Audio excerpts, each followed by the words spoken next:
ಒಮ್ಮೆ ಭೀಷ್ಮಾಚಾರ್ಯರು ಪುಲಸ್ಕರನ್ನು ಕುರಿತು ಹೇಳುವಾಗ ಶ್ರಾದ್ದ ಕರ್ಮಗಳಲ್ಲಿ ವಿಶೇಷ ಫಲವು ಯಾವ ತೀರ್ಥಗಳಲ್ಲಿ ಸಿಗುವುದು ಎಂಬ ವಿಷಯವನ್ನು ವಿವರಿಸುತ್ತಾರೆ. ಪಿತೃಗಳ ತೃಪ್ತಿಗೆ ಅತ್ಯಂತ ಪ್ರಿಯವಾಗಿರುವ ತೀರ್ಥಗಳಲ್ಲಿ ಮೊದಲನೆಯದು ಗಂಗಾಯಮುನಾ ಸಂಗಮದಲ್ಲಿ ಇಕ್ಷುಮತಿ ತೀರ್ಥ. ಈ ತೀರ್ಥವು ಪಿತೃಗಳಿಗೆ ಅತ್ಯಂತ ಪುಣ್ಯಕರವಾಗಿದ್ದು, ಇಲ್ಲಿ ಶ್ರಾದ್ದ ಕರ್ಮ ಮತ್ತು ಪಿಂಡ ಪ್ರದಾನ ಮಾಡಿದಾಗ ಪಿತೃಗಳು ಸಂತೃಪ್ತರಾಗುತ್ತಾರೆ. ಇದರಿಂದಾಗಿ ಶ್ರಾದ್ದ ತತ್ಪರನಾದ ಯಜಮಾನನು ಪಿತೃಗಳನ್ನು ಉದ್ದೇಶಿಸಿ ಪಿಂಡ ಪ್ರದಾನ ಮಾಡಿದಾಗ ಪಿತೃಗಳು ತಮ್ಮ ಯಜಮಾನನಿಗೆ ಧರ್ಮ, ಸಂಪತ್ತು, ಸಂತಾನ, ಆರೋಗ್ಯ, ಸಂತೋಷ, ಆಧ್ಯಾತ್ಮಿಕ ಸುಖ ಮತ್ತು ಸುಬಲವನ್ನು ಅನುಗ್ರಹಿಸುತ್ತಾರೆ. ಇನ್ನು ನೀಲಕಂಠ ಕ್ಷೇತ್ರ, ಭದ್ರನರ ಸರೋವರ, ಮಾನಸಸರ ಸರೋವರ ಮುಂತಾದ ತೀರ್ಥಗಳು ಪಿತೃಪ್ರಿಯ ತೀರ್ಥಗಳಾಗಿವೆ. ಈ ತೀರ್ಥಗಳಲ್ಲಿ ಶ್ರಾದ್ದ ಮಾಡಿದಾಗ ಪಿತೃಗಳಿಗೆ ಉತ್ಸಾಹ, ಸಂತೃಪ್ತಿ ಮತ್ತು ಆಶೀರ್ವಾದವು ತಕ್ಷಣ ಲಭಿಸುತ್ತದೆ. ಈತರುವಂತೆ ಮಂದಾಕಿನಿ, ವಿಪಾಶ, ಸರಸ್ವತಿ ನದಿತೀರಗಳು ಹಾಗೂ ಸರ್ವಮಿತ್ರ, ಪದ, ವೈದ್ಯನಾಥ, ಮಹಾಬಲ, ಭದ್ರೇಶ್ವರ, ನರ್ಮದಾದ್ವಾರ, ಕ್ಷಿಪ್ರ ಕಾಲಂಜರ, ವಂಶೋದ್ದೇದ, ಹರೋದ, ಗರ್ಭೋದ್ದೇದ ಮುಂತಾದ ಪುಣ್ಯಕ್ಷೇತ್ರಗಳಲ್ಲಿ ಪಿತೃಗಳನ್ನು ಉದ್ದೇಶಿಸಿ ಶ್ರಾದ್ದ, ಪಿಂಡ ಪ್ರದಾನ ಮಾಡಿದರೆ ಗಯಾ ಕ್ಷೇತ್ರದಲ್ಲಿ ಮಾಡುವ ಶ್ರಾದ್ದದ ಪುಣ್ಯಕ್ಕಿಂತ ಹೆಚ್ಚಾಗಿದೆ. ಯಾಜ್ಞವಲ್ಕ ಸ್ಮೃತಿಯಲ್ಲಿರುವ ಶ್ಲೋಕವು ಹೇಳುವುದೇನೆಂದರೆ, ಏಷ್ಟವ್ಯ ಬಹವಃ ಪುತ್ರ ಯದೈಕೋಸ್ಪಿ ಗಯಾಂ ವ್ರಜೇತ್ ಯಜೇತ ವಾಶ್ವಮೇಧೇನ ನೀಲಂ ವಾ ವೃಷಮುತ್ಸೃಜೇತ್. ಅರ್ಥಾತ್ ಬಹಳಷ್ಟು ಮಕ್ಕಳಿದ್ದರೂ ಒಬ್ಬನೇ ಗಯಾ ಕ್ಷೇತ್ರಕ್ಕೆ ಹೋಗಿ ಪಿಂಡ ಪ್ರದಾನ ಮಾಡಿದರೂ ಪಿತೃಪ್ರಸನ್ನತೆಯನ್ನು ಸಾಧಿಸಲು ಸಮರ್ಪಕವಾಗಿದೆ. ಅಷ್ಟೇ ಅಲ್ಲ, ಅಶ್ವಮೇಧ ಯಾಗವನ್ನು ನೆರವೇರಿಸುವುದು ಅಥವಾ ಇತರ ವಿಧಿಗಳೊಂದಿಗೆ ಶ್ರಾದ್ದವನ್ನು ಆಚರಿಸುವುದರಿಂದ ಪೂರ್ವಜರ ತೃಪ್ತಿ ಇನ್ನೂ ವೃದ್ಧಿಯಾಗುತ್ತದೆ. ಗಯಾ ಕ್ಷೇತ್ರವು ಈ ಶ್ರಾದ್ದ ತೀರ್ಥಗಳಲ್ಲಿ ಅತ್ಯಂತ ಪುಣ್ಯಕರವೆಂದು ಪರಿಗಣಿಸಲಾಗಿದೆ.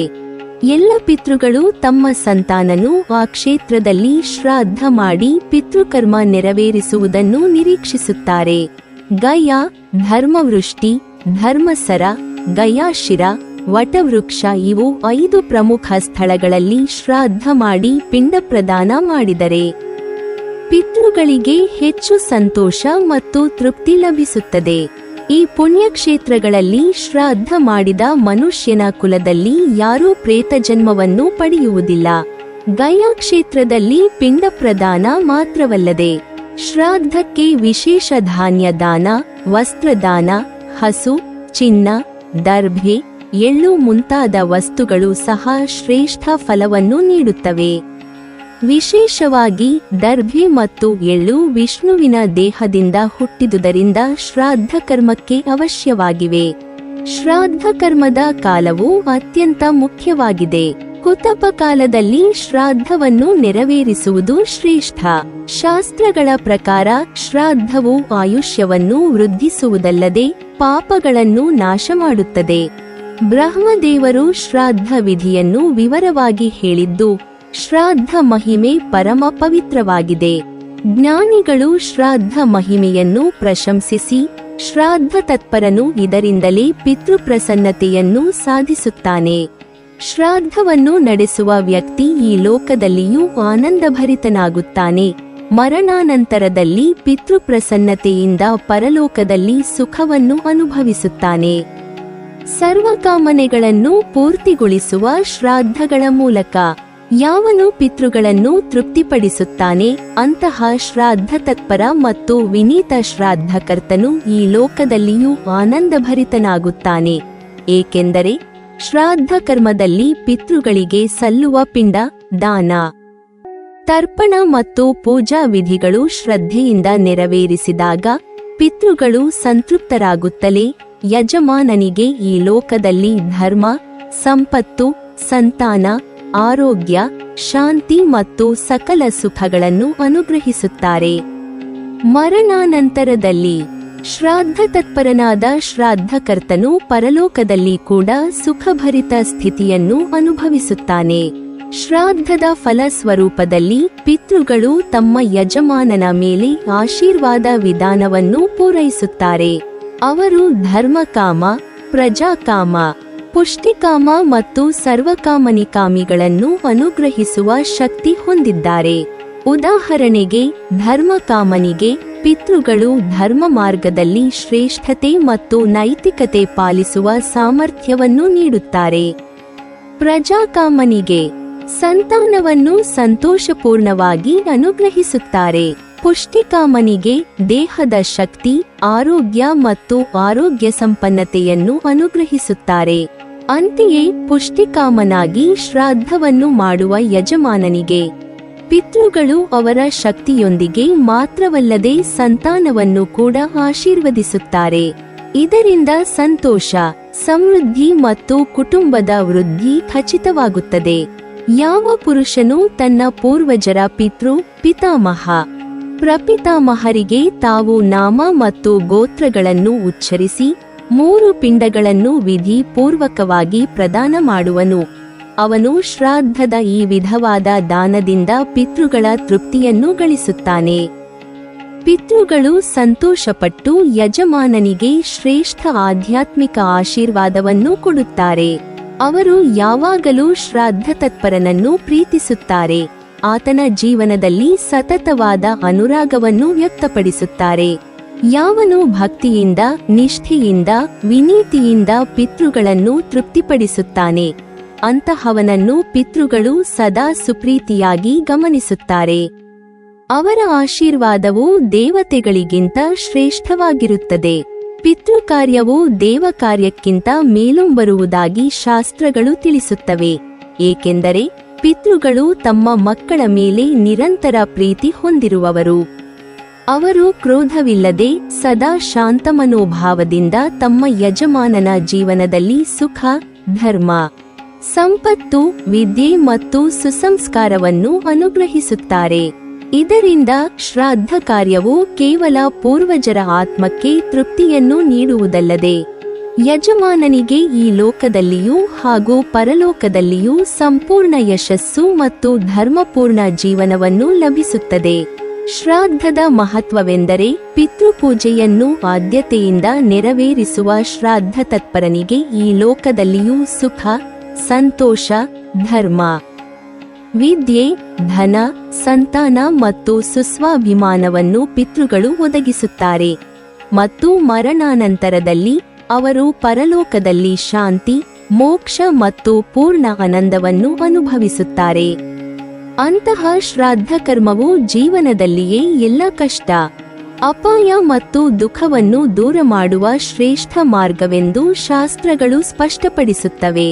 ಪಿತೃಗಳನ್ನು ತೃಪ್ತಿಪಡಿಸುವುದು ದೇವತೆಗಳ ಸೇವೆಗೂ ಮೇಲುಂಬರುವುದಾಗಿ ತಿಳಿದು ಶ್ರಾದ್ದ ತತ್ಪರನು ತನ್ನ ಜೀವನವನ್ನು ಪಿತೃಪೂಜಾ, ದಾನ, ಪಿಂಡ ಪ್ರದಾನ ಮತ್ತು ತರ್ಪಣದಿಂದ ಸದಾ ಶ್ರೇಷ್ಠತೆಯೊಂದಿಗೆ ನಡೆಸಬೇಕು. ಮೊದಲನೆಯದಾಗಿ ಮಗನಿಗೆ ಇರುತ್ತದೆ. ಆದರೆ ಮಗನು ಇಲ್ಲದಿದ್ದರೆ ಪತ್ನಿಯು ಶ್ರಾದ್ದವನ್ನು ನೆರವೇರಿಸಬೇಕು. ಪತ್ನಿಯು ಇಲ್ಲದಿದ್ದರೆ ಮಗಳ ಮಗ ದೌಹಿತ್ರನು ಶ್ರಾದ್ದವನ್ನು ನಡೆಸುತ್ತಾನೆ. ದೌಹಿತ್ರನು ಇಲ್ಲದಿದ್ದರೆ ಅಜ್ಜನ ಸಂಪತ್ತಿಗೆ ಹಕ್ಕುದಾರನಾದ ಅಣ್ಣ ಅಥವಾ ತಮ್ಮನು ಶ್ರಾದ್ದಾಧಿಕಾರಿಯನ್ನು ಹೊಂದಿರುತ್ತಾನೆ. ಅಣ್ಣನು ಇಲ್ಲದಿದ್ದರೆ ಸಹೋದರನ ಪುತ್ರನು ಶ್ರಾದ್ದವನ್ನು ನಿರ್ವಹಿಸಬೇಕು. ಮಕ್ಕಳಿಲ್ಲದಿದ್ದರೆ ಸಪಿಂಡರು, ಜ್ಞಾತಿಗಳು ಶ್ರಾದ್ದದ ಅಧಿಕಾರ ಪಡೆಯುತ್ತಾರೆ. ಅವರು ಇಲ್ಲದಿದ್ದರೆ ಸಹೋದರರು ಶ್ರಾದ್ದವನ್ನು ಮಾಡಬೇಕು. ಮಕ್ಕಳಿಲ್ಲದವನಿಗೆ ಪಿತೃಪೂಜೆಯ ಶ್ರಾದ್ದವನ್ನು ಮಾಡುವ ಅಧಿಕಾರ ತಾಯಿಯ ಸಪಿಂಡರಿಗೆ ಹಸ್ತಾಂತರವಾಗಬಹುದು. ಅಥವಾ ತಾಯಿಯ ಸಹೋದರರು ಇದ್ದರೆ ಅವರು ಶ್ರಾದ್ದವನ್ನು ನಿರ್ವಹಿಸಬಹುದು. ಹೀಗೆ ಗಂಡು ಮಕ್ಕಳಿಲ್ಲದವನಿಗೆ ಹೆಣ್ಣು ಮಕ್ಕಳ ಮಕ್ಕಳು ಶ್ರಾದ್ದ ವಿಧಾನವನ್ನು ನಿರ್ವಹಿಸಬಹುದು. ಮೃತನಿಗೆ ಸದ್ಗತಿಯಾಗಬೇಕಾದರೆ ತಾರತಮ್ಯದಿಂದ ಅಧಿಕಾರವುಳ್ಳ ಯಾರಾದರೂ ಶ್ರಾದ್ದವನ್ನು ನೆರವೇರಿಸಬೇಕು. ಮಕ್ಕಳಿಲ್ಲದಿದ್ದರೆ ಗೋತ್ರದಾಯಾದಿಗಳು ಅಥವಾ ತಾಯಿಯ ಸಪಿಂಡರು ಶ್ರಾದ್ದವನ್ನು ನಿರ್ವಹಿಸಬಹುದು.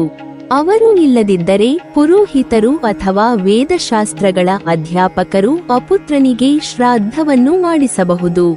ಇಲ್ಲಿ ಹೇಳಿದ ಶ್ರಾದ್ದಾಧಿಕಾರಿಗಳು ಯಾರೂ ಲಭ್ಯರಲ್ಲದಿದ್ದರೆ ಹೆಂಗಸರು ತಮ್ಮ ಗಂಡಂದಿರಿಗಾಗಿ ಮಂತ್ರರಹಿತ ಶ್ರಾದ್ದವನ್ನು ನೆರವೇರಿಸಬೇಕು. ತಮಗೆ ಶ್ರಾದ್ದ ಮಾಡುವವರು ಇಲ್ಲದಿದ್ದರೆ ರಾಜನು ಶ್ರಾದ್ದ ಕಾರ್ಯಗಳನ್ನು ದಹನ, ಉತ್ತರಕ್ರಿಯೆ, ಶ್ರಾದ್ದಾದಿಗಳನ್ನು ಮಾಡಿಸಬೇಕು. ಸಕುಟುಂಬದ ಎಲ್ಲರಿಗೂ ರಾಜನು ಈ ಕಾರ್ಯಗಳನ್ನು ಮಾಡಿಸಬೇಕು. ಪುತ್ರವತಿಯಾದ ಸುಮಂಗಲಿಯು ಮೃತಳಾದರೆ ಪತಿಗೆ ಶ್ರಾದ್ದಾಧಿಕಾರ ಸಿಕ್ಕಿದೆ. ಆದರೆ ಅಪುತ್ರಳಾದ ಸ್ತ್ರೀಯರಿಗೆ ಶ್ರಾದ್ದ ಮಾಡಲು ಪತಿಯು ಅಧಿಕಾರ ಹೊಂದಿಲ್ಲ. ಈ ಸಂದರ್ಭದಲ್ಲಿ ಪತಿಯ ತಮ್ಮಂದಿರೇ ಶ್ರಾದ್ದಾಚರಣೆ ನಡೆಸಬೇಕು. ಪುತ್ರನಿಗೂ ತಂದೆ ಇದ್ದರೆ ಶ್ರಾದ್ದವನ್ನು ತಂದೆಯೇ ಮಾಡಬೇಕು. ತಂದೆ ಇದ್ದರೆ ತಮ್ಮನು ಅಥವಾ ಅಣ್ಣನು ಶ್ರಾದ್ದವನ್ನು ಮಾಡಬಾರದು. ಸ್ನೇಹದಿಂದ ಮಾಡುತ್ತಿದ್ದರೂ ಸಪಿಂಡೀಕರಣವನ್ನು ತಂದೆಯು ಇರುವ ಸಂದರ್ಭದಲ್ಲಿ ಪುತ್ರನು ಮಾಡಬಾರದು. ಶ್ರಾದ್ದಾಚರಣೆಯಲ್ಲಿ ಕೆಲವು ವಸ್ತುಗಳು ಮಧ್ಯಾಹ್ನ ಕಾಲ, ಕುತಪ ಕಾಲ, ನೇಪಾಳದ ಕಂಬಳಿ, ಬೆಳ್ಳಿ, ದರ್ಭೆ, ಎಳ್ಳು, ಗೋವು, ಮೊಮ್ಮಗ, ಮಗಳ ಮಗ ಇತ್ಯಾದಿ 8 ಪ್ರಮುಖ ಅಂಶಗಳು ಕುತಪ ಎಂದು ಕರೆಯಲ್ಪಡುತ್ತವೆ. ಕು ಶಬ್ದಕ್ಕೆ ಕುತವಾದ ಪಾಪವೆಂದು ಅರ್ಥ. ಈ 8 ವಸ್ತುಗಳು ಮಧ್ಯಾಹ್ನ ಕಾಲ ಮುಂತಾದವು. ಕುತಪ ಶ್ರಾದ್ದದಲ್ಲಿ ಸಂತಾಪ ಮತ್ತು ಪಾಪನಾಶ ಮಾಡುವ ಪ್ರಯೋಜನವನ್ನು ಹೊಂದಿವೆ. ಶ್ರಾದ್ದವು ನಾಳೆಯ ದಿನ ಎಂದಾಗಿದ್ದರೆ ಹಿಂದಿನ ದಿನ ಅಥವಾ ಅದಕ್ಕಿಂತ ಹಿಂದಿನ ದಿನದಿಂದ ಯೋಗ್ಯವಾದ ಯಥೋಚಿತ ಬ್ರಾಹ್ಮಣರನ್ನು ಆಮಂತ್ರಿಸಬೇಕು. ವಿಶ್ವೇ ದೇವಸ್ಥಾನದಲ್ಲಿ 2, ಪಿತೃಸ್ಥಾನದಲ್ಲಿ 3 ಮಂದಿ ಅಥವಾ ವಿಶ್ವೇ ದೇವಸ್ಥಾನಕ್ಕೂ ಒಬ್ಬೊಬ್ಬ ಬ್ರಾಹ್ಮಣರನ್ನು ಆಹ್ವಾನಿಸಬೇಕು. ಸಮೃದ್ಧನಾದ ಯಜಮಾನನು ಇದನ್ನು ಪಾಲಿಸಿ ಬ್ರಾಹ್ಮಣರಿಗೆ ಭೋಜನ ಮಾಡಿಸಬೇಕು. ಶ್ರಾದ್ದ ವಿಸ್ತಾರದ ಕಡೆಗೆ ಮನಸ್ಸು ಕೊಡಬಾರದು. ಶ್ರಾದ್ದವನ್ನು ಅನುಷ್ಠಾನ ಮಾಡುವವರು ತಪಸ್ಸುಪರ, ದಕ್ಷಿಣಾಗ್ನಿ, ಗಾರ್ಹಪತ್ಯ, ಆವಹನೀಯ, ಸಭ್ಯ, ಆವಸತ್ಯ ಇತ್ಯಾದಿ ಪಂಚಾಗ್ನಿಗಳ ಆಧಾನವನ್ನು ಪಾಲಿಸಿದವರಾಗಿರಬೇಕು. ಭವಿಷ್ಯದಲ್ಲಿ ಗೃಹಸ್ಥನಾಗುವ ಬ್ರಹ್ಮಚಾರಿ, ನೈಷ್ಠಿಕ ಬ್ರಹ್ಮಚಾರಿ, ಮಾತಾಪಿತೃಗಳ ಸೇವಾ ತತ್ಪರರಾದವರು ಶ್ರಾದ್ದದ ಅಕ್ಷಯ ಫಲಪ್ರಾಪ್ತಿಗೆ ಕಾರಣರಾಗುತ್ತಾರೆ. ದೇವುಗಳಿಗೆ ಪೂಜೆಗೆ ಆಸಕ್ತ, ದೇವಯಜ್ಞಾದಿ ಪಂಚಯಜ್ಞಗಳಲ್ಲಿ ನಿರತರಾದ, ಪುರಾಣ ವೇದಶಾಸ್ತ್ರ ಬಲ್ಲವರಾದ ಆಚಾರ್ಯರನ್ನು ಶ್ರಾದ್ದಕ್ಕೆ ಆಹ್ವಾನಿಸಬೇಕು. ವೇದಾಂತ ಶಾಸ್ತ್ರವನ್ನು ತಿಳಿದ, ಶಾಂತನಾಗಿ ಮೃದುಭಾಷಿ, ಮೃದು ಸ್ವಭಾವದ ಆಚಾರ್ಯರನ್ನು ಆಹ್ವಾನಿಸುವುದು ಶ್ರಾದ್ದಕ್ಕೆ ಅತ್ಯಂತ ಶ್ರೇಷ್ಠ.